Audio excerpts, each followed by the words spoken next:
નમસ્કાર દર્શક મિત્રો, જય ગોમાતા. કરુણા ડોગ્સ આપનું સ્વાગત છે. મિત્રો, રાજકોટથી જામનગર જતા પડદરી પહેલા એક જબરજસ્ત સદભાવના વૃદ્ધાશ્રમનું એક બહુ મોટું પરિસર આકાર લઈ રહ્યું છે.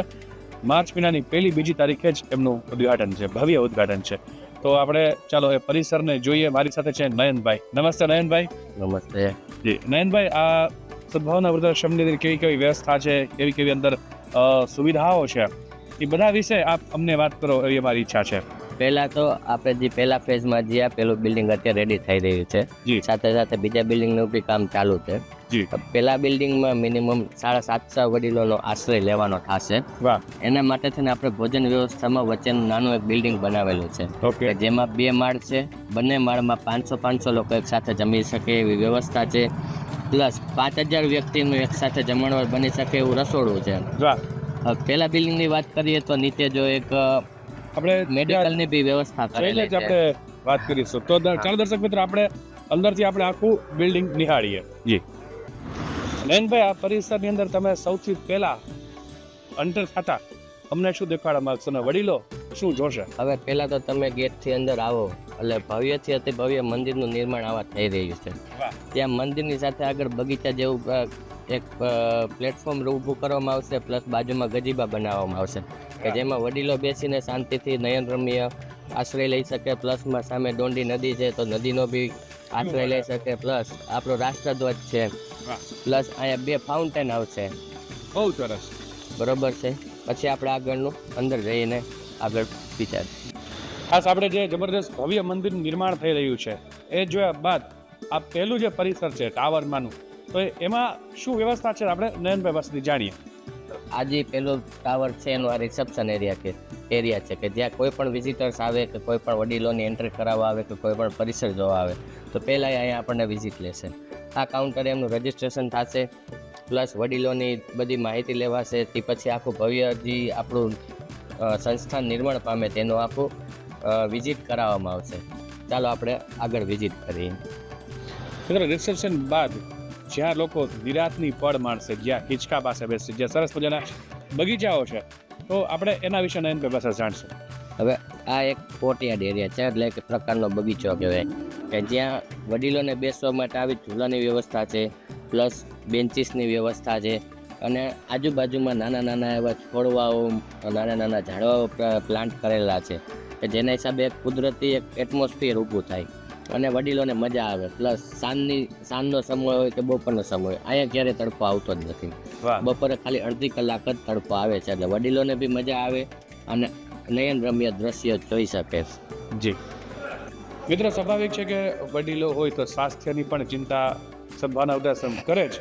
તો એના માટેની શું વ્યવસ્થા છે આપણે નયનભાઈ પાસે જાણીએ. હવે વડીલોના સ્વાસ્થ્ય માટે ભવ્યથી અતિ ભવ્ય આપણે નાના એવા મેડિકલ સ્ટોરનું આપણે નિર્માણ કરેલું છે, જેને ક્લિનિક કહેવાય. ક્લિનિકમાં આપણે અહીંયા ઘરની જ આપણું મેડિકલ છે. પ્લસ એની પાછળ લેબોરેટરી એરિયા આવે છે. અહીંયા આંખોના ઇલાજ માટેનો એરિયા છે. બાજુમાં દાંતના સારવાર માટેનું છે. એની બાજુમાં એક્સરે, લેબોરેટરી, સોનોગ્રાફી બધી જ વ્યવસ્થા અહીંયા કરવામાં આવેલી છે. પ્લસ અહીંયા આપણે આગળ ઇમરજન્સી રૂમ છે કે જ્યાં 7 બેડની સુવિધા છે કે જેમાં વડીલોને સુવડાવી એની તપાસ કરવામાં આવે. ટોટલી વ્યવસ્થા અહીંયા કરવામાં આવે છે ઇન હાઉસમાં, એટલે કે વડીલો રહેવા આવી ગયા પછી એમને ક્યાંય પણ બહાર જવાની જરૂર ના પડે. ખૂબ સરસ. નયનભાઈ, આટલા બધા વડીલો એક સાથે રહી શકે છે, તો એના માટેની ડાઇનિંગની કે જમવાની કઈ રીતે વ્યવસ્થા કરી છે? જમવા માટે આપણે સ્પેશિયલ આ એક નાના એવા 2 માળના બિલ્ડિંગની વ્યવસ્થા કરેલી છે કે જેમાં 2 માળ છે. બંને માળે સેપરેટ 500 વ્યક્તિ જમી શકે એવડી જગ્યા છે. પ્લસમાં એકસાથે 5000 વ્યક્તિનું જમણવાર બની શકે એવડી કિચનનો એરિયા સ્પેસ છે કે જેમાં એકસાથે 5000 વ્યક્તિનું જમણવાર બની જાય અને બહુ ઇઝીલી બની જાય. એ સુવિધામાં બી અમે ગેસનો ઉપયોગ ક્યાંય નથી કરતા. ઓઇલ બેઝ અમે આખી સિસ્ટમ ઊભી કરેલી છે કે જેના હિસાબે કોઈ પણ અણબનાવ ના બની શકે. આપણે બહારની બધી સરસ મજાની સુવિધાઓ જોઈ, પણ જ્યાં ચાલો હવે તમને રૂમ બતાવી કે જ્યાં જગ્યાએ વડીલોએ રહેવાનું છે. તો નયનભાઈ આ રૂમની અંદર કઈ કઈ સુવિધા છે એના વિશે વાત કરશો. રૂમમાં તો ખાસ વાત કરીએ તો એક રૂમની અંદર 4 વ્યક્તિનો સમાવેશ થશે. ચારેય વ્યક્તિ માટે સેપરેટ બેડ, સેપરેટ કેબિનેટ કે જેમાં એમની વસ્તુઓ પડી રહીએ, પ્લસ સેપરેટ એમના કબાટ આપેલા છે કે જેમાં પર પર્સન એક આપણે ડ્રોવર આપેલું હોય કે જેમાં એમના કપડાને બધું પડ્યું રહીએ. બીજી વસ્તુ ચાલો હું તમને એક સાથે બતાવું કે જે મેઇન છે વડીલો માટે. ચોક્કસ. કોઈ બી બાથરૂમમાં તમે ક્યાંય પણ જશો આટલી સપોર્ટિંગ સિસ્ટમ તમને ક્યાંય નહીં મળે. વડીલોને અહીંયા નાવું છે તો અહીંયા સપોર્ટ સાથે નાહી શકશે કે જેનાથી પડી ન જાય અથવા તો ચક્કર ના આવે. એમને બ્રશ કરવું છે કે કોઈ પણ વસ્તુ છે તો ત્યાં બી સપોર્ટિંગ સિસ્ટમ. એમને વોશરૂમ જવું છે તો પણ ત્યાં બેસવામાં બી સપોર્ટિંગ સિસ્ટમ.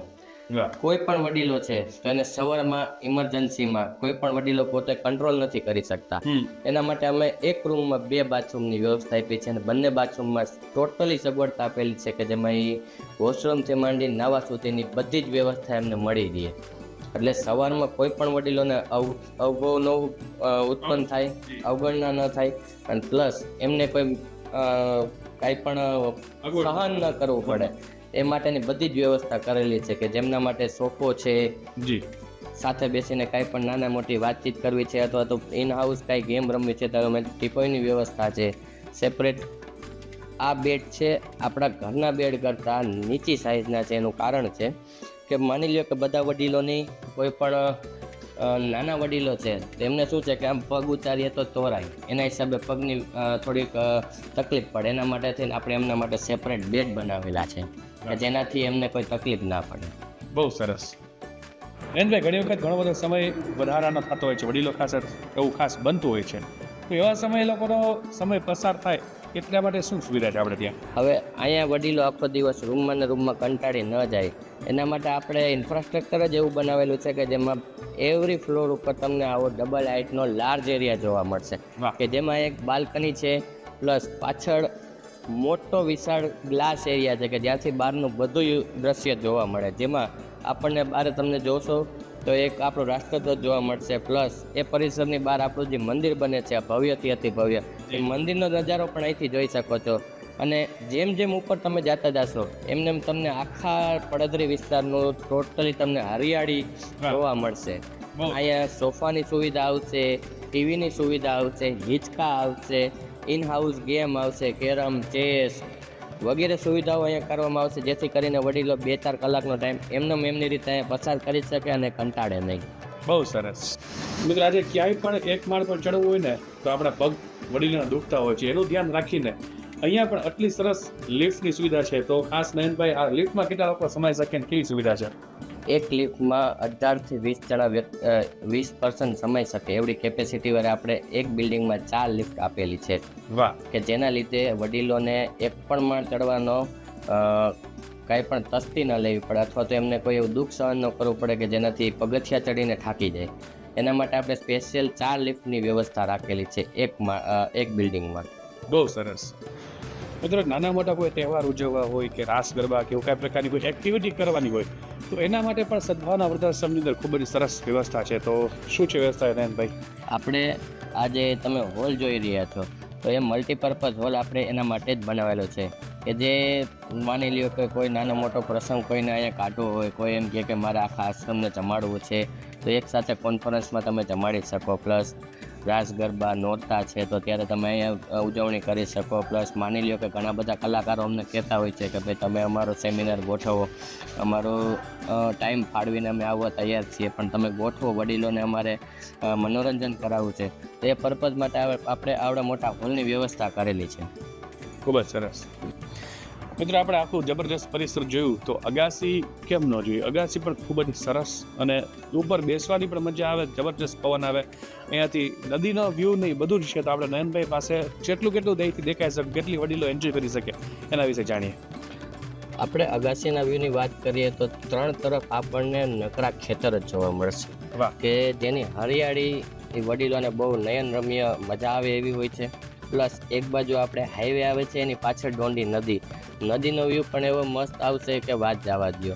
પ્લસ ટેરેસ ઉપર વડીલોને તડકો ન લાગે, પ્લસ એનર્જીની બચત થાય એના માટે થઈને આપણે સોલાર સિસ્ટમની વ્યવસ્થા પણ કરવામાં આવેલી છે વાહ. કે જેના છાયામાં વડીલો બેસી શકશે અને સોલારથી આપણી એનર્જી પણ બચત થશે. બહુ સરસ. નયનભાઈ, એટલા બધા વડીલો એક સાથે રહેતા હોય છે, તો શિયાળામાં, ચોમાસામાં, હવે તો ઘણા ઉનાળામાં પણ ગરમ પાણીથી નાહવાની ટેવ હોય, તો એના માટે આપણે શું વ્યવસ્થા છે? હવે જનરલી અત્યારે લોકો શું કરતા હોય છે કે સોલાર વસાવતા હોય છે, પણ સોલારમાં એવી તકલીફ પડે છે કે ક્યારેક તડકો નથી હોતો તો પાણી ગરમ નથી થતું. એના માટે થઈને આપણે એનર્જી માટે સોલાર તો આપણે વસાવીએ જ છીએ. એને એનર્જીનો ઉપયોગ કરીને આપણે વડીલોને ગરમ પાણીની વ્યવસ્થા કરવા માટે 3,000ની 4 ટાંકી મૂકેલી છે. ટોટલ 12,000 લીટર ગરમ પાણી ડેઇલી બેઝ ઉપર ગરમ થાય અને એમનો ઉપયોગ કરવા મળે 24 કલાક, એ માટેની આપણે વ્યવસ્થા કરેલી છે. ખૂબ સરસ. તો ખાસ મિત્રો, આપણે જોયું છે ભારતનું અને વિશ્વનું સૌથી મોટું સદભાવના વૃદ્ધાશ્રમ. તો ખાસ નયનભાઈ, આ સમાપનમાં આ 2 શબ્દો અમારા દર્શક મિત્રોને કહો એવી વિનંતી છે. સદભાવના વૃદ્ધાશ્રમ આપણે ભલે એમ કહીએ છીએ કે ઇન્ડિયાનો સૌથી મોટો વૃદ્ધાશ્રમ, પણ આ વૃદ્ધાશ્રમનો હેતુ કે એવો કોઈ પણ નથી કે આપણે વૃદ્ધોને કે જે એમના બાળકો કાઢી મૂકે એમને સાચવવાનો. આપણા અહીંયા જે પણ વૃદ્ધો આશ્રય લે છે એ નિરાધાર વૃદ્ધો છે, એમને જ આપણે આશ્રય આપીએ છીએ કે જેમની પાછળ કોઈ સંતાન નથી. આખી જિંદગી એમણે રોજીરોટી માટે કામ કરેલું છે, મહેનત કરેલી છે, એવા વ્યક્તિઓને જ આપણે અહીંયા આશ્રય આપીએ છીએ કે જેમની આગળ પાછળ કોઈ હોતી નથી, કે જે નિરાધાર છે. આ આશ્રમનો મુખ્ય હેતુ એવો છે કે જે વડીલો પીડિત છે, બીમાર છે, કે જેને કોઈ સાચવવાનું નથી, એમને એક આશ્રય મળી રહે અને જાતિ જિંદગીએ જેમને સ્વર્ગનો અનુભવ થઈ શકે, એના માટે થઈને આપણે આવા ભવનનું નિર્માણ કરીએ છીએ. એટલે સદભાવના એટલે નિરાધાર વૃદ્ધોમાં એનો આશ્રય. ખૂબ જ સરસ. તો ખાસ આ નિસંતાન અને નિરાધાર વૃદ્ધોને આપણા ધ્યાનમાં કોઈ એવું હોય કે જે પીડિત હોય, બેડ રીડન હોય, તો એવા લોકોને સદભાવના સુધી પહોંચાડીને આંગળી ચીંધવાનું પુણ્ય મેળવશો. ધન્યવાદ. જય ગોપાલ.